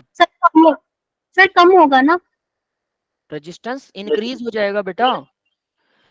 इलेक्ट्रिसिटी को फ्लो कौन कर रहा है, इलेक्ट्रॉन। इलेक्ट्रॉन इधर उधर भटकने लग गया, वो एक डायरेक्शन में चलेगा तो करंट चलेगा ना। Yes sir. अगर उसकी डायरेक्शन लेफ्ट राइट हो गई, भटक गया, इलेक्ट्रॉन गर्म करने से भटक जाता है, वो एक रास्ते पर नहीं चलता, इस वजह से रेजिस्टेंस बढ़ जाता है अगर वायर गर्म हो गई तो। ठीक है, टेम्परेचर बढ़ाओगे तो रेजिस्टेंस बढ़ेगा, टेम्परेचर घटाओगे तो रेजिस्टेंस घट जाएगा। और आयन में क्या होता है, आयन को गर्म करते हैं तो आयन की स्पीड मूवमेंट बढ़ जाती है, क्योंकि अगर आयन को ठंडा कर दोगे, अगर सॉल्यूशन ठंडा हो गया तो वो जम जाएगा तो आयन चलेंगे कैसे, है ना। तो यानी टेम्परेचर बढ़ाने पर आयन की मूवमेंट बढ़ जाती है, इस वजह से इलेक्ट्रिसिटी और रेजिस्टेंस घट जाता है। किस केस में, इलेक्ट्रोलिटिक कंडक्टर के केस में। ये बात समझ में आ गई, पांचवा पॉइंट। जबकि मेटालिक कंडक्टर के केस में रेजिस्टेंस बढ़ेगा टेम्परेचर के साथ, याद रख लेना, इंपॉर्टेंट पॉइंट है ये। क्लियर है? Yes sir. छठा पॉइंट देखिए, low resistance generally good conductor. जिसका रेजिस्टेंस कम होता है वो गुड कंडक्टर होता है। भाई मेटल कौन सी है जिसका रेजिस्टेंस सबसे कम होता है, आप लोगों ने 10th में पढ़ा हुआ है, याद है किसी को? Sir silver. यस, चांदी, जिसका रेजिस्टेंस सबसे कम है। दूसरे नंबर पर कौन सी मेटल है, गोल्ड। दूसरे नंबर पर गोल्ड, गोल्ड पहले पर नहीं है, गोल्ड दूसरे पर है, ये याद रख लेना। ठीक है, कई बार बच्चे सोचते हैं गोल्ड पहले पर होना चाहिए, ऐसा नहीं है। फिर देखो भाई, low resistance generally good conductor, high resistance generally, resistance high होगा, अब इसका कुछ लिखा ही नहीं, यहाँ पर भी रेजिस्टेंस तो लो ही होना चाहिए। ठीक है, अब ये पॉइंट जो है वो दोनों का सेम आएगा, हाई आपकी रेजिस्टेंस। वॉइस क्लियर नहीं आती। वॉइस क्लियर नहीं आ रही है, रुकिए मैं देखता हूँ। सर अभी बीच में हो गई थी गड़बड़। अच्छा ठीक है, तो देखो लो अब रेजिस्टेंस जनरली गुड कंडक्टर होता है, और दूसरे केस में भी लो रेजिस्टेंस जो जनरली गुड कंडक्टर ही होना चाहिए। हाई रेजिस्टेंस जो है वो जनरली, यहाँ पर ये दिखाना चाहते हैं कि हाई रेजिस्टेंस अगर होगा तो गुड कंडक्टर होगा। ठीक है, अब इसको हम बाद में एक्सप्लेन करेंगे, इस पॉइंट को एक बार छोड़ सकते हो। ठीक है, नेक्स्ट देखते हैं, factor affecting conductance and resistance. तो कंडक्टेंस और रेजिस्टेंस को, कंडक्टेंस का मतलब चलना है इलेक्ट्रिसिटी का, रेजिस्टेंस का मतलब रोक के रखना है।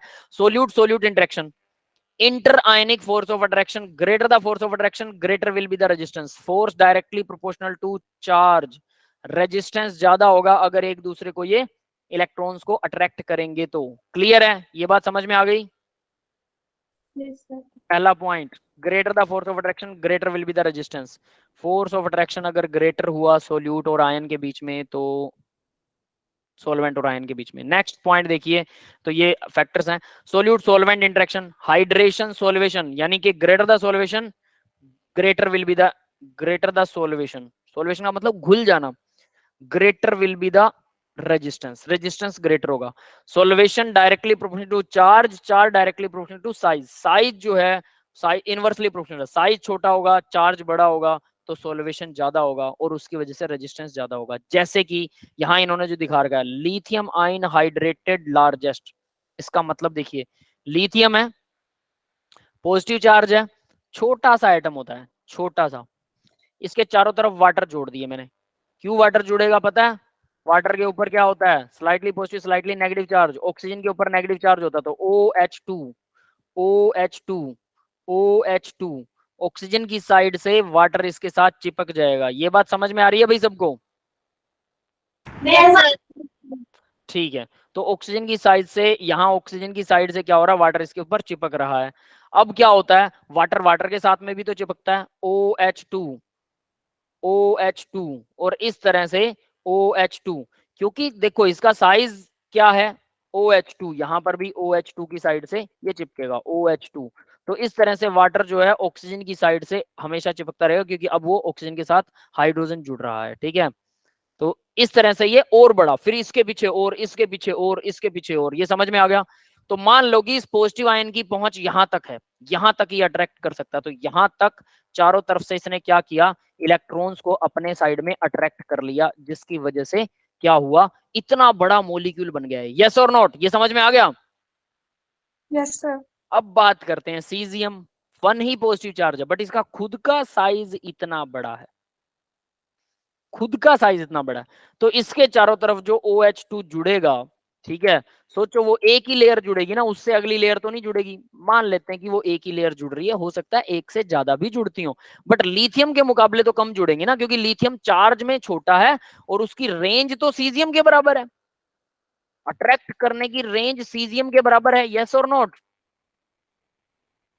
ये समझ में आ रहा है? इसकी रेंज मान लीजिए कि यहां तक ही है बेचारे की, तो यहां तक तो बन गया, इसकी रेंज और इसकी रेंज बराबर है क्योंकि दोनों पर 1 पॉजिटिव चार्ज है। तो बताइए जरा, ज्यादा वाटर के मॉलिक्यूल कौन जोड़ रहा है? लिथियम। तो इसको बोलते हैं सोल्वेशन। तो सोल्वेशन किसका ज्यादा है? लिथियम का। सोल्वेशन अगर वो वाटर है तो उसको बोलते हैं हाइड्रेशन या हाइड्रेटेड लार्जेस्ट। तो लिथियम सबसे ज्यादा हाइड्रेट हुआ, हाइड्रेट मतलब पानी, पानी चारों तरफ ज्यादा जुड़ता है लिथियम के क्योंकि फोर्स ज्यादा है। वैसे तो फोर्स बराबर है बट साइज छोटा है तो फोर्स की रेंज बढ़ गई। समझ में आ गया? Yes sir. है ना, ये पॉइंट समझ में आया ना सबको? तो ये चीज इस वजह से सीजियम हाइड्रेटेड स्मॉलर, तो सीजियम स्मॉलर होता है, तो अगर ये हाइड्रेट स्मॉलर होता है तो ये ज्यादा इलेक्ट्रिसिटी को फ्लो करेगा। तो याद रखना, greater the solvation greater will be the resistance, resistance greater होगा। Second point. थर्ड पॉइंट देखो बेटा, solvent solvation, solvent solvent interaction, viscosity जिसको बोलते हैं। अगर हमारा ग्रेटर द विस्कोसिटी गाढ़ा सॉल्यूशन है, रेजिस्टेंस ज्यादा होगा। यस, क्लियर है? Yes sir. है ना? तो रेजिस्टेंस जो है वो उसके ऊपर भी डिपेंड करेगा। नेक्स्ट देखते हैं, टेम्परेचर इंक्रीज होगा रेजिस्टेंस डिक्रीज होता है। भाई किसके केस में होता है रेजिस्टेंस डिक्रीज? टेम्परेचर इंक्रीज होगा तो रेजिस्टेंस किस केस में डिक्रीज होता है? इलेक्ट्रोलाइट वाले में। इलेक्ट्रोलाइट वाले में। हाँ अंशिका बेटा, कोई क्वेश्चन है, बोलिए। वो सर मैं बता रही थी कि इलेक्ट्रोलाइट वाले में होता है। ओके ओके ठीक है। अब आगे देखिए, नेचर ऑफ इलेक्ट्रोलाइट। इलेक्ट्रोलाइट के नेचर पे भी डिपेंड करता है। अब देखो भाई, एक पानी है मेरे पास, है ना, ठीक है, और नहीं इलेक्ट्रोलाइट, सॉरी इलेक्ट्रोलाइट, मान लीजिए एक NaCl है और एक AgCl है। अब NaCl और AgCl मैं यहां पर लिख भी रहा हूं, AgCl है, AgCl आपको पता है बहुत कम टूटता है, एंड NaCl, NaCl क्या होता है भाई?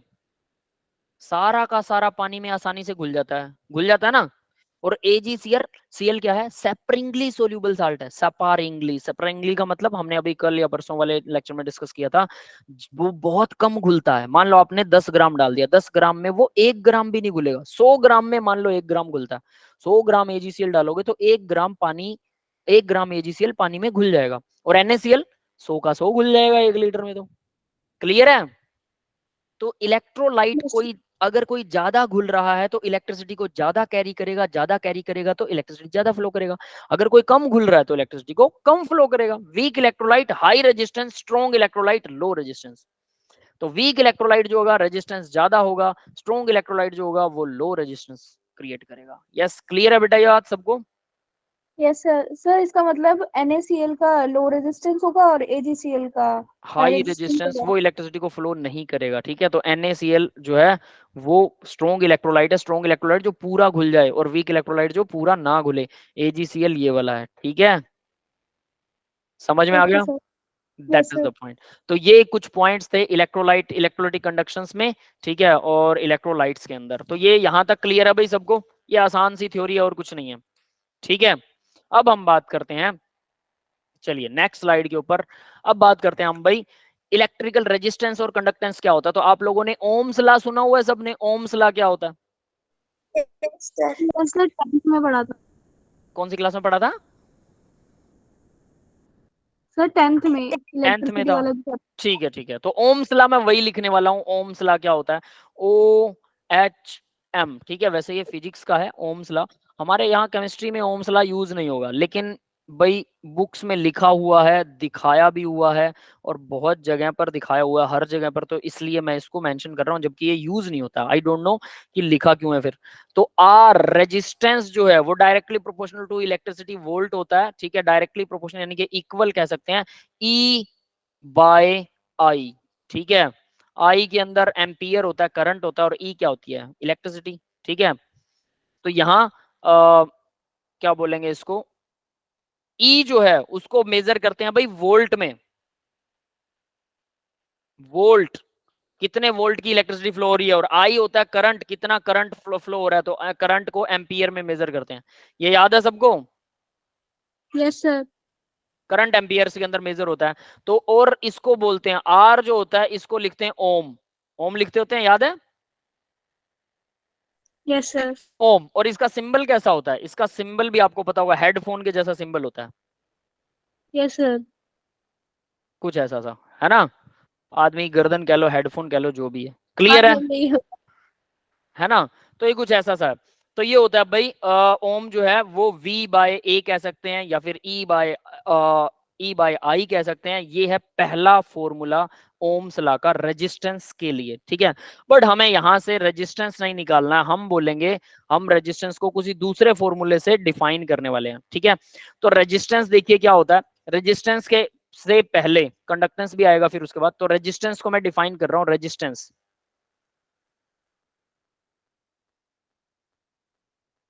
रेजिस्टेंस। अब ये फॉर्मूला इंपॉर्टेंट है जो अभी मैं लिख रहा हूं। रेजिस्टेंस डायरेक्टली प्रोपोर्शनल टू किसके होता है भाई? Directly proportional to length of the wire. Length of the wire, why it is directly proportional to length of the wire, बताया होगा मेरे को। और इनवर्सली प्रोपोर्शनल होता है एरिया ऑफ द वायर। अब इसका रीजन सुन लो क्या है, लेंथ और एरिया। ये बात समझ में आई बेटा सबको क्या? Yes sir.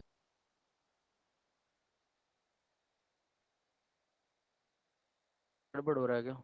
ठीक है, कहाँ गई स्लाइड? ठीक है, तो देखिए, तो अब देखिए ये होता क्या है इसके अंदर, वो बता देता हूं। रेजिस्टेंस जो है लेंथ के डायरेक्टली, ये लेंथ वायर की बढ़ गई तो इलेक्ट्रॉन्स को पॉजिटिव आयंस ज्यादा रास्ते में मिलेंगे, ज्यादा मिलेंगे तो रुकावट ज्यादा आएगी। क्लियर है? लेंथ बढ़ा दो तो समझ में आ गया। Yes sir. तो इसलिए लेंथ के तो डायरेक्टली प्रोपोर्शनल है कि लेंथ बढ़ेगी तो इलेक्ट्रॉन्स को रेजिस्टेंस ज्यादा मिलेगा, तो ऑब्वियस सी बात है। अब दूसरी चीज कहते हैं एरिया।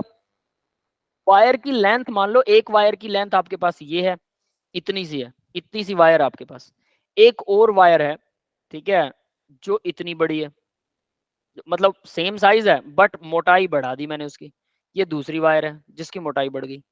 तो अब बताइए जरा, इलेक्ट्रॉन्स को, अब हम कहेंगे इसमें भी तो पॉजिटिव चार्ज बढ़ जाएंगे, बेशक पॉजिटिव चार्ज बढ़ जाएंगे, बट इलेक्ट्रॉन्स के पास ना रास्ता होगा, वो यहां से निकल के ऐसे टेढ़ा मेढ़ा जाके इधर उधर से, क्योंकि एरिया बहुत है तो वो टेढ़ा मेढ़ा निकल के सीधी डायरेक्शन में जा सकता है, एरिया ज्यादा होने की वजह से। बट यहाँ पर तो इलेक्ट्रॉन एक ही लाइन बना रहे हैं, सपोज एक ही लाइन बना रहे हैं और बीच में आ गया पॉजिटिव चार्ज, तो ये तो नहीं निकलने देगा इसे, ये तो सामने अड़ गया इसके। ये बात समझ में आ गई? Yes sir. और इसके पास जगह है नहीं कि ये ऊपर या नीचे हो जाए, तो एक ही अगर लाइन होगी तो फिर इसके लिए बहुत दिक्कत है। लेकिन अगर ये दो लाइनें हो, पॉजिटिव चार्ज की दो लाइनें हो और इलेक्ट्रॉन्स की भी दो लाइनें हो, तो डेफिनेट सी बात है वो इधर उधर से लेफ्ट राइट करके खिसक के निकल सकता है। और अगर लाइनें बढ़ा दोगे तो एरिया बढ़ेगा, तो क्या होगा, रेजिस्टेंस कम हो जाएगा। क्लियर है? तो वायर की मोटाई बढ़ाने पर रेजिस्टेंस बढ़ जाता है, रेजिस्टेंस कम हो जाता है, तो एरिया के इनवर्सली प्रोपोर्शनल है। ये समझ में आ गया बेटा? Yes sir. ये फॉर्मूला आपको याद होना चाहिए, यही यूज होने वाला है बस अपना, और कुछ नहीं है। ठीक है, तो मैं लिख सकता हूं आर इक्वल टू, अब इसके लिए मैं लगाने वाला हूं रो। रो पता है क्या होता है? ये ऐसा पी जैसा, ठीक है, rho into L divided by A. ठीक है, अब ये रो मेरा अच्छा तो बना नहीं है, कैसे बनाएं इसको,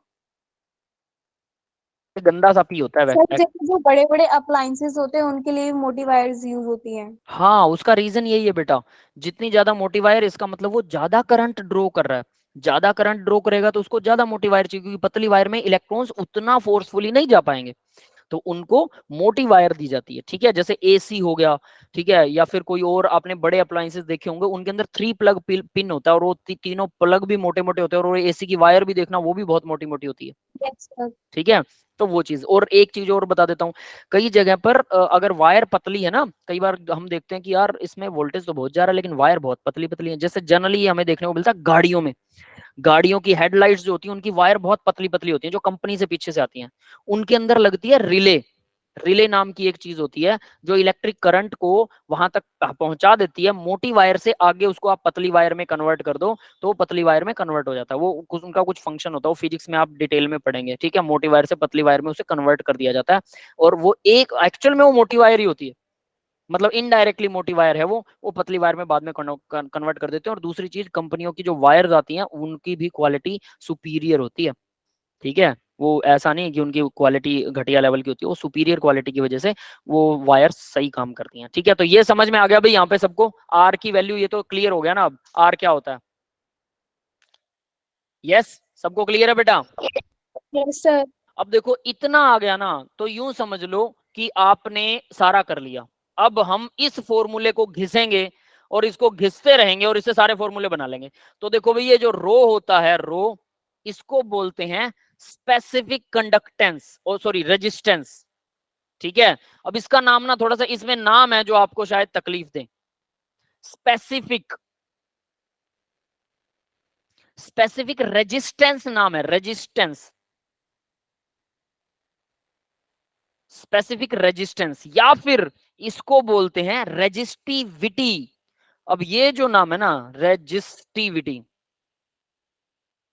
रेजिस्टिविटी अकेला बोल सकते हो, लेकिन स्पेसिफिक लगाओगे तो रेजिस्टेंस लगाना पड़ेगा। समझ में आ गया भाई? ये बात समझ में आया? Yes sir. और आईयूपीसी जो है वो रेजिस्टिविटी को ही वो करती है, क्या बोलते हैं, रिकमेंड करती है। आईयूपीएससी, आईयूपैक जो है, यानी कि union of international purified chemistry जो है, वो इसको रिकमेंड करती है, याद रख लेना। ये समझ में आ गया? Yes sir. ये चलो ग्रीन से लिखेंगे नहीं हम इसे, ठीक है, ऐसे फालतू में वो हो जाएगा। आपके लिए ये फॉर्मूला है सबसे इंपॉर्टेंट, इस फॉर्मूले के बेस पर सब कुछ चलेगा, बस ये याद रख लेना। तो समझ लेना, आगे वाले सारे फॉर्मूले समझ में आएंगे, बहुत आसान आसान फॉर्मूले हैं सारे के सारे, ठीक है। तो यहाँ तक ये सबको क्लियर हो गया, रेजिस्टेंस क्या है, स्पेसिफिसिटी क्या होती है। अब इसका बात करते हैं, और रेजिस्टेंस के यूनिट्स की बात करें तो यूनिट्स देखो, लेंथ का यूनिट क्या होता है? मीटर। मीटर। एरिया का क्या होता है? Metre square, metre square. है ना। तो मीटर बाय मीटर स्क्वायर, तो 1/मीटर आ गया, है ना। अब अगर, तो यहां पर यानी कि 1/मीटर, यानी कि पर मीटर के हिसाब से आर का यूनिट आ जाएगा, R into R equal rho into length by area, कुछ ऐसा आएगा। तो उसके भी ऐसा यूनिट्स के बारे में भी बात करेंगे, वो कैसा होता है, ठीक है। और फर्दर चलिए सर यहाँ जो हाँ, 10th में पढ़ा था कि रो वहाँ पे मटेरियल था, कि वहाँ पे क्या मटेरियल यूज हो रहा है, यहाँ पे क्या है सर ये रो? मतलब रो मटेरियल नहीं बेटा, ये तो कांस्टेंट है, कांस्टेंट प्रोपोर्शनैलिटी कांस्टेंट, हर मटेरियल के लिए अलग अलग होता है ये। मान लो आपने सिल्वर वायर ली, तो वहां पर भी तो रेजिस्टेंस है ना, सिल्वर की वायर में, चांदी की वायर में, उसका रेजिस्टेंस कम है तो उसके रो की वैल्यू कम आएगी। अगर कोई दूसरी वायर है, लोहा ले लिया या ऐसी चीज ले ली जिसमें रेजिस्टेंस बहुत ज्यादा, तो रो की वैल्यू ज्यादा हो जाएगी। बस मटेरियल टू मटेरियल रो की वैल्यू बदल जाती है, that is the point. Clear है, समझ में आया? या यस आपका सर। कोई और क्वेश्चन है आपका? नहीं सर, 10th में जैसे पढ़ा था यही फॉर्मूला था, रो L/A। तो उसमें सर ने बताया था कि जो रो है ये मटेरियल की उस पर डिपेंड मटेरियल करता पर है। डिपेंड, हाँ वो सही बताया था ना, कि अगर मटेरियल, मटेरियल के लिए हर एक वायर के लिए रो की वैल्यू फिक्स होती है, वायर दूसरी बदल दोगे तो रो की वैल्यू बदल जाएगी। रेजिस्टेंस बदल गया ना तो कांस्टेंट भी बदलेगा ना। Yes sir. समझ में आया? कांस्टेंट की वैल्यू पर्टिकुलर वायर के लिए फिक्स होती है, पर्टिकुलर मटेरियल के लिए फिक्स होती है, मटेरियल जैसे आप बदल दोगे तो कांस्टेंट की वैल्यू बदल जाएगी। ये क्लियर है, समझ में आ गया? Yes sir. ठीक है, चलो ठीक है। अब ये रेजिस्टेंस तो आपका हो गया, है ना, रेजिस्टेंस का फॉर्मूला याद रखिएगा। अब हम नेक्स्ट वो करते हैं, नेक्स्ट पेज, ठीक है। कहां पर गया भाई? ठीक है, तो देखिए अब मैं बात करता हूं कंडक्टेंस की। Conductance, conductance. अब कंडक्टेंस के अंदर भी ना बस वो नेम्स की गड़बड़ है, बाकी फॉर्मूला वही लेंगे हम। तो हमें पता है कंडक्टेंस क्या होगा भाई, कंडक्टेंस को रिप्रेजेंट करते हैं जी से, ठीक है। तो जी जो है वो डायरेक्टली हम बता सकते हैं, इक्वल लगा सकते हैं 1/रो, 1/r। रेजिस्टेंस के उल्टा होता है कंडक्टेंस। यस, क्लियर है?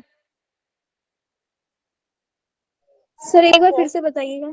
रेजिस्टेंस के रिवर्स होगा ना कंडक्टेंस, यानी रेजिस्टेंस को रिवर्स कर दिया, या सिंपली आप इसे ऐसे कर सकते हो, चलो रेजिस्टेंस के हिसाब से कर देते हैं। रेजिस्टेंस का जो इनवर्सली प्रोपोर्शनल होगा वो क्या होगा, कंडक्टेंस होगा। तो 1/G लिख सकते हैं इसे, G is here conductance.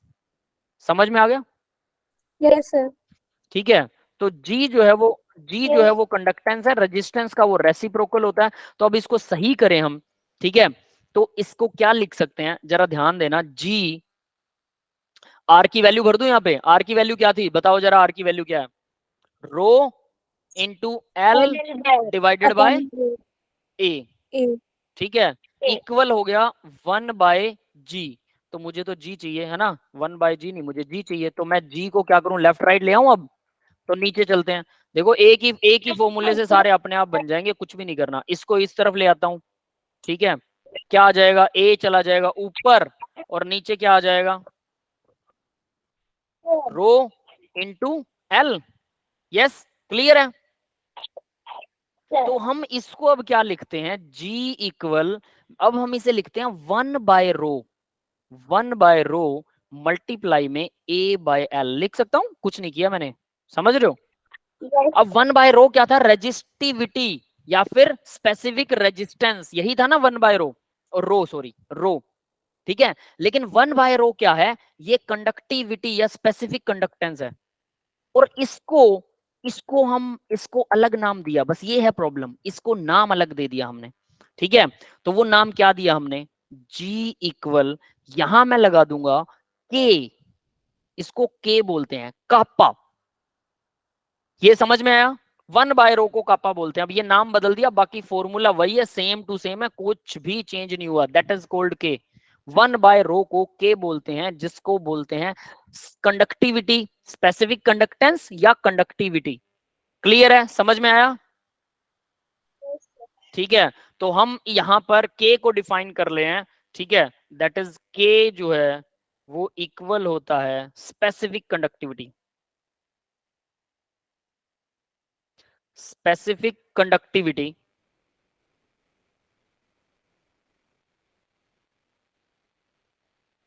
Specific conductance, sorry conductivity नहीं, ये गड़बड़ मत करना, कंडक्टेंस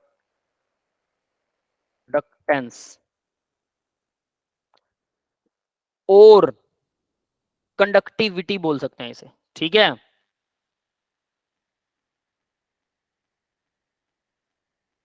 कंडक्टिविटी, और हमें पता कंडक्टिविटी को ही जो रेफरेंस देता है, कंडक्टिविटी को ही रिकमेंडेशन देता है आईयूपैक, ठीक है। क्लियर है, ये समझ में आ गया? दैट इज कोल्ड 1/रो, कापा, इसका नाम है कापा। क्लियर है भाई ये सबको? Yes sir. और मैं इसका नाम भी लिख देता हूं, दैट इज KAPPA, कापा। वही साउथ साइड में वो कापा लेके चलते हैं ना, वो आजकल काटने वाले, वैसा वैसा कुछ होता है कापा, ठीक है। ये समझ में आ गया?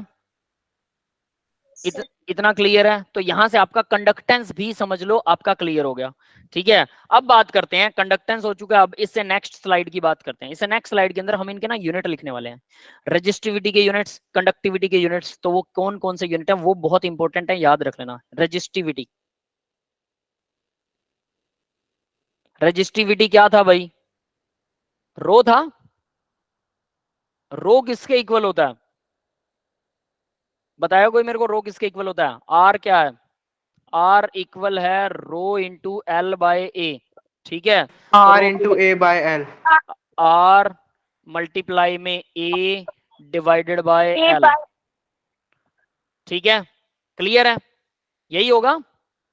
Yes, sir. ठीक है, तो अभी आगे बढ़ते हैं। अब इसके अंदर देखो रो, अब मैं रो को, हमें पता है आर क्या होता है, ओम। Yes sir. रेजिस्टेंस को ओम लिखते हैं, OHM, ठीक है। और एरिया क्या होता है, area Meter. Metre, square. Meter square. Metre square. और लेंथ क्या होती है, मीटर। Meter. मीटर से मीटर स्क्वायर कैंसिल हो जाएगा, क्या बचा, Ohm meter. Ohm, OHM, ohm metre, ठीक है, मल्टीप्लाई में मीटर, ओम मीटर। क्लियर है भाई, ये है SI unit, Yes, sir. SI unit. Yes, इसमें किसी को डाउट है क्या? Clear, sir. क्लियर है, ठीक है। अब मान लीजिए कि 1 मीटर में कितने सेंटीमीटर होते हैं, 100 सेंटीमीटर होते हैं। तो अगर इसे सेंटीमीटर बनाना चाहते हो तो 100 से मल्टीप्लाई कर दो, 100 ओम जो है वो 100 सेंटीमीटर हो जाएगा, 100 ओम सेंटीमीटर, 100 ओम सेंटीमीटर बन जाएगा 1 ओम मीटर। ठीक है, अब बात करते हैं स्पेसिफिक कंडक्टिविटी या कंडक्टिविटी की, स्पेसिफिक कंडक्टेंस या कंडक्टिविटी, है ना, कंडक्टिविटी, कंडक्टिविटी, ये कंफ्यूज करते हैं थोड़े से, ये फॉर्मूलाज ध्यान रख लेना कि इनके नाम, क्योंकि वो कापा हो जाता है ना। तो देखो स्पेसिफिक कंडक्टिविटी क्या होती है, कापा होती है के, और के क्या होता है, 1/रो होता है, 1/रो। तो सीधा सीधा 1/रो का तो सीधा लिख सकता हूँ ना, रो अगर ओम पर मीटर है तो 1/रो क्या होगा, 1/पर ओम पर मीटर, सीधा, Yes, sir. है ना, इसमें तो कोई डाउट नहीं होना चाहिए, ऊपर वाला ये सेम टू सेम उसी के बेस पर चलेगा। पर ओम पर मीटर ये है इसका, क्या बोलते हैं इसको, एसआई यूनिट। बट यहाँ एक गड़बड़ है, इस पर ओम को ना, 1/ओम को, पर ओम को हम साइमन बोलते हैं, साइमन, क्लियर है। Yes, sir. तो तो यहाँ फिर से बता रही ये जो मैं वही लिख रहा हूं बेटा, डोंट वरी। तो हम इसको क्या लिखते हैं, इसको लिखते हैं साइमन पर मीटर, ठीक है, पर मीटर। अब ये जो एस है, एस यहां पर वो साइमन है, क्लियर है, एस को साइमन, मतलब अब एक और नाम बदल गया। जैसे हमने 1/रो को कापा कहा था, ठीक है, 1/रो कापा होता है, मतलब उसकी जरूरत नहीं थी हमें कापा को रिप्रेजेंट करने की, लेकिन यहां पर इसको एक अलग नाम दे दिया, 1/रो कापा है। सेम एज इट इज यहाँ 1/ओम जो है, पर ओम जो है, इसको हम साइमन बोलते हैं। ठीक है, ये समझ में आया बेटा, हूँ सर। ठीक है। तो इसका नाम,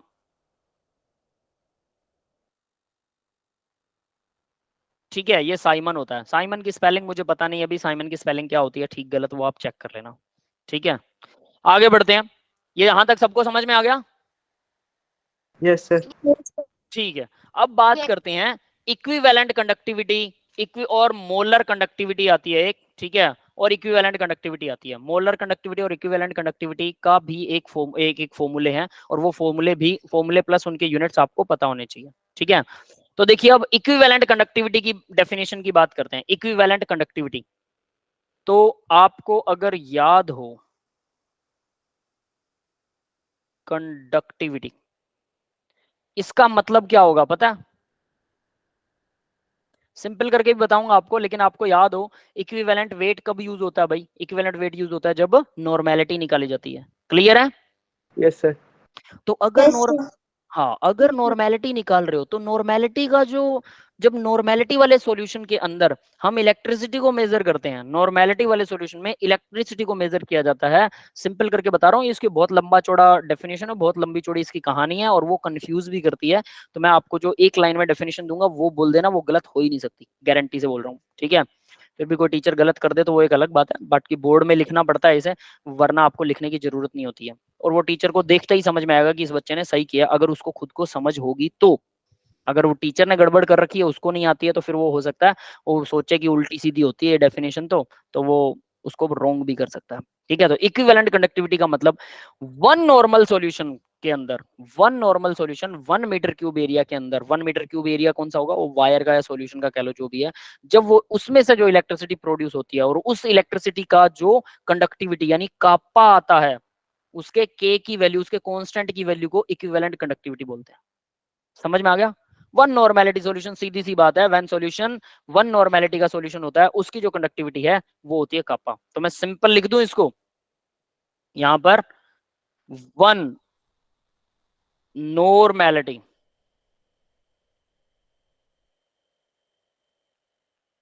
normality solution have conductivity, have equivalent conductivity. ये समझ में आया भाई सबको। Yes, sir. Yes. कंडक्टिविटी गलत लिख दिया, conductivity equal to one equivalent conductivity.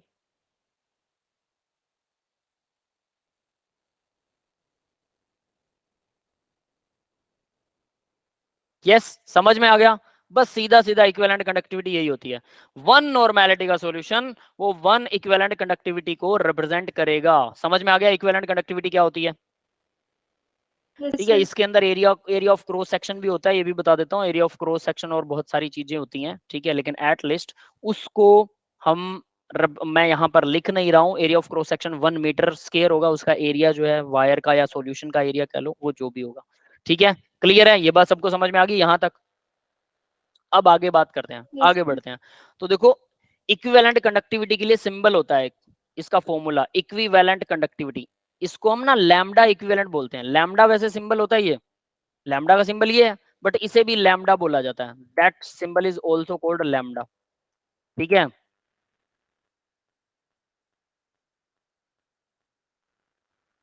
Lambda. तो हम इसको बोलते हैं इक्विवेलेंट, मतलब इक्विवेलेंट कंडक्टिविटी इक्वल होती है। Equivalent conductivity is equal to, अब यहां देखना, इक्वल टू के वी, के कापा है, kappa of solution V, multiply में वॉल्यूम इन लीटर। क्लियर है? ये वाला फॉर्मूला सबको समझ में आ गया? Yes sir. यानी स्पेसिफिक कंडक्टिविटी इनटू वॉल्यूम हो गया, वो आ गया सीधा सीधा आपके पास लैम्डा। अब लेकिन क्योंकि हमें स्पेसिफिक कंडक्टिविटी और वी कितना वॉल्यूम है इक्विवेलेंट के लिए, उसको सीधा सीधा नहीं निकाल सकते हम। तो अगर हमें कंसंट्रेशन दे रखी हो, जस्ट कंसंट्रेशन, तो इक्विवेलेंट कंडक्टिविटी को निकालने का फॉर्मूला देखिए क्या बन जाता है, वो के सी बन जाता है। के सी कंसंट्रेशन पर, किसी पर्टिकुलर कंसंट्रेशन के ऊपर जो क्या था, कापा था, स्पेसिफिक कंडक्टेंस था, मल्टीप्लाई के अंदर आ जाएगा उसके 1000 डिवाइडेड बाय नॉर्मेलिटी। अब ये 1000 किस लिए आया? केजी को ग्राम में बदलने के लिए, ग्राम को केजी में बदलने के लिए है ये। दैट इज एसआई यूनिट उसका क्या होता है? केजी होता है ना, क्या बोलते यस सर, है ना? केजी। तो यहाँ पर हमें ग्राम में दिया होगा, ऑब्वियस है, नॉर्मेलिटी ग्राम वगैरह में होगी, ग्राम पर लीटर ऐसा कुछ देते हैं, तो इसलिए वो केजी वहां पर उसको चेंज करने के लिए हम ऐसा लिखते हैं। तो के सी 1000 बाय नॉर्मेलिटी जो है वो इक्विवेलेंट कंडक्टिविटी आती है। समझ में आ गया भाई? इक्विवेलेंट कंडक्टिविटी, ठीक है, दैट इज इक्विवेलेंट कंडक्टिविटी। तो वो स्पेसिफिक इक्विवेलेंट कंडक्टिविटी कह सकते हैं उसको, स्पेसिफिक सॉरी इक्विवेलेंट कंडक्टिविटी कह सकते हैं। इक्विवेलेंट कंडक्टिविटी क्लियर हो गया? Same as it is molar conductivity होती है, सेम मोलर कंडक्टिविटी। और मोलर कंडक्टिविटी के लिए फॉर्मूला क्या होता है? अब उसके लिए भी फॉर्मूला मेंशन करते हैं मोलर कंडक्टिविटी के। बस 2 मिनट में क्लास खत्म कर रहा हूं। तो मोलर कंडक्टिविटी देखो अब क्या होती है, बस इसका फॉर्मूला आएगा। मोलर का मतलब 1 मोल सॉल्यूशन जब होगा, मोलर कंडक्टिविटी,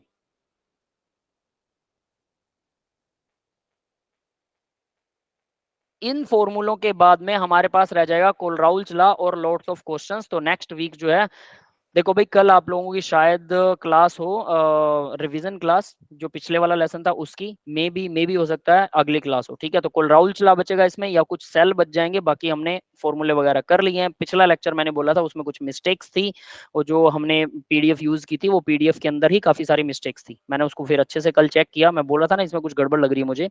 ठीक है, तो वो लेक्चर समझ सकते हैं हमारा थोड़ा सा खराब हो गया है। तो उस लेक्चर को मैं कोशिश करूंगा फिर से या तो रिकॉर्ड कर दूं, या फिर आपका नेक्स्ट वीक के अंदर उस लेक्चर को फिर से डिलीवर करेंगे, या फिर वन शॉट में एक लेक्चर में सारे करेक्शंस करके, सारे फॉर्मूले लिख के, सारे करेक्शंस करके आपको वन शॉट में सारा वीडियो दे दूंगा, ताकि जो गलती हुई है वो आपकी क्लियर हो जाए और एक ही शॉट में पूरा लेसन हो जाए। समझ में आ गया? क्लियर है? ठीक है, ऐसा कुछ करेंगे। उस लेसन को मैं इंपॉर्टेंटली भी मार्क कर दूंगा कि वो वाला लेक्चर देख लीजिए, सारा कुछ आ जाएगा। तो देखो, मोलर कंडक्टिविटी के लिए फॉर्मूला देखो भाई, मोलर कंडक्टिविटी लैम्डा एम, इसे रिप्रेजेंट करते हैं लैम्डा एम से। ठीक है, और ये होता है K V, specific conductivity of particular volume multiply में वॉल्यूम ऑफ सॉल्यूशन। या फिर इसी के लिए अगर हम लैम्डा इक्वल होता है K C, concentration of the solution multiply में 1000 divided by molarity, that's it. ये समझ में आ गया? Yes, sir. ये Yes, होता sir. है मोलर कंडक्टिविटी का फॉर्मूला डायरेक्टली। इनकी कोई डेरिवेशन वगैरह कुछ नहीं है, ठीक है, कहीं पर भी, इसलिए डायरेक्ट फॉर्मूलाज हैं, तो याद रखिएगा। और ये है इक्विवेलेंट कंडक्टिविटी का फॉर्मूला। ठीक है, दोनों फॉर्मूलाज आपको याद होने चाहिए और आज के लिए सिर्फ इतना करेंगे। इनके फिर आगे SI यूनिट वगैरह जो भी होते हैं वो भी मेंशन करेंगे। यहाँ देखिए रजिस्टिविटी क्या है, कंडक्टिविटी क्या है, ये एक ही सिर्फ एक फॉर्मूला याद रख लीजिए कंडक्टेंस का, वो सॉरी रेजिस्टेंस का। यहाँ हमने जो पीछे की स्लाइड में ओम्स लॉ, फिर रेजिस्टेंस के लिए यह जो फॉर्मूला आया है ये वाला, जस्ट ये एक फॉर्मूला याद रख लो, इसी से कंडक्टेंस बन जाएगा। आगे वाले सारे फॉर्मूले बनेंगे। रजिस्टिविटी क्या होती है, कैसे होती है, इसकी छोटी सी एक डेरिवेशन है, वो आप कर चुके हो। क्लियर है, ये समझ में आ गया सबको? Yes sir. यस बिल्कुल छोटे छोटे फॉर्मूलाज और कुछ नहीं है। इसके बाद इस लेसन के अंदर, हाँ, और ये थोड़ा थ्योरेटिकल पोर्शन था, मेटालिक कंडक्टर इलेक्ट्रोलाइटिक कंडक्टर क्या होते हैं, कैसे वर्क करते हैं, और ये हमारा सेकंड लॉ ऑफ फैराडे था। ठीक है, कल वाले उस लेक्चर के अंदर सेकंड लॉ ऑफ फैराडे भी नहीं था बेटा। ठीक है, वो भी मुझे लगा था कि मैं कहीं आना चाहिए, आगे आना चाहिए, तो पहले मैंने वो PDF चेक नहीं की थी, मुझे लगा था कि वो बेस्ट एवर होनी चाहिए। ठीक है, फिर बाद में जब वो चेक की, सब ना उसमें शफल हुआ पड़ा सिस्टम। ठीक है, 10 रेज की पावर्स बदल रखी हैं। वो जो कल हम साल्ट के लिए कर रहे थे ना, साल्ट का वो MX वाला कुछ आया था, यस यस वो सर। वो सेल रिप्रेजेंटेशन सही नहीं है, वो भी गलत है। ठीक है, वो भी मैंने चेक किया, तो फिर उसमें गड़बड़े हो गई है कल वाले लेक्चर में। That is it. ठीक है, साफ बोल रहा हूँ।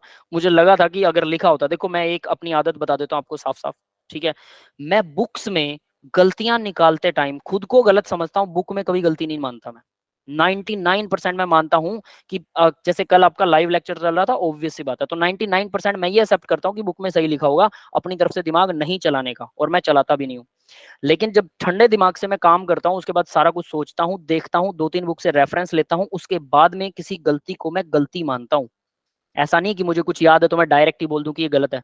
मैं सोचता हूं कि शायद इसने कुछ और ट्विस्ट डाल रखा हो, तो भाई हो सकता है ना, और शायद ये सही हो, तो मैं बुक्स को सही मान के ही चलता हूँ। और होना भी ऐसा चाहिए बेटा, ब्लाइंड फेथ होना चाहिए कि जिस बुक से आप पढ़ा रहे हो तो वो सही होनी चाहिए ना आपके हिसाब से। कुछ मुझे याद है, कुछ चीजें मुझे अच्छे से पता है, लेकिन कोई नई चीज आती है तो हम उसको एक्सपेरिमेंट करके जरूर देखें। तो इस वजह से मैं उनमें गलती जल्दी सी ऑन द स्पॉट नहीं निकालता, सोच समझ कर। और आप लोगों के लिए भी ये एक सीख होनी चाहिए कि सोच समझ कर ही किसी बुक में गलती निकालिए, या फिर उसको मार्क करके छोड़ दो। इसलिए मैंने कल बोला था कि कल वाला लेक्चर मैं दोबारा से चेक करूंगा, और वो मुझे बाद में समझ में आया कि वो तो सारा ब्लंडर हो गया। ठीक है, हमने मतलब जिन चीजों को छोड़ा वो गलती थी, डोंट वरी, जो किया वो ठीक था, बट जिसको मैंने छोड़ा कि ये एक बार छोड़ दो ये। और साथ में प्रणब बेटा, आप बता रहे थे ना कैथोड माइनस एनोड बताया था, वो रिडक्शन और ऑक्सीडेशन मैंने वो सही किया था पता है, बट आपने मुझे बोला, मैंने कहा मैंने ऐसे लिखवा दिया क्या, तो मुझे फिर से कंफ्यूजन हो गई कि मैंने यार गलत लिखवा दिया बच्चों को। तो मैंने सोचा मैं दोबारा चेक करूंगा, उसको दोबारा चेक करना, लेक्चर में सही लिखा हुआ है। ठीक है, वो आपने, ओके सर। है ना, आपने मेरे को बोला तो मुझे लगा कि मैंने ऐसे लिखवाया होगा, यू आर राइट। ठीक है, मैं क्योंकि बच्चा जब बोलता है तो मैं उसकी बात सुनता हूँ, उसको विश्वास भी करता हूँ। और मेरे लेक्चर में गड़बड़ हो रही थी, तो मेरे को लग रहा था कि आप भी सही कह रहे हो, यहाँ कुछ गलत लिखा हुआ है, और मुझे शायद कुछ गड़बड़ हो रही है, तो मुझे लगा कि कल वाला भी मैंने शायद कुछ गड़बड़ करवाया होगा, तो ऐसा हो जाता है।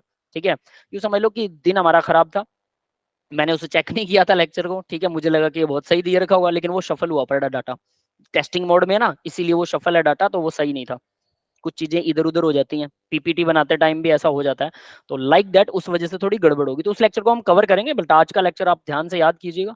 ठीक है बेटा, मैं रिकॉर्डिंग ऑफ कर रहा हूँ, और किसी को डाउट है तो बोल सकते हैं।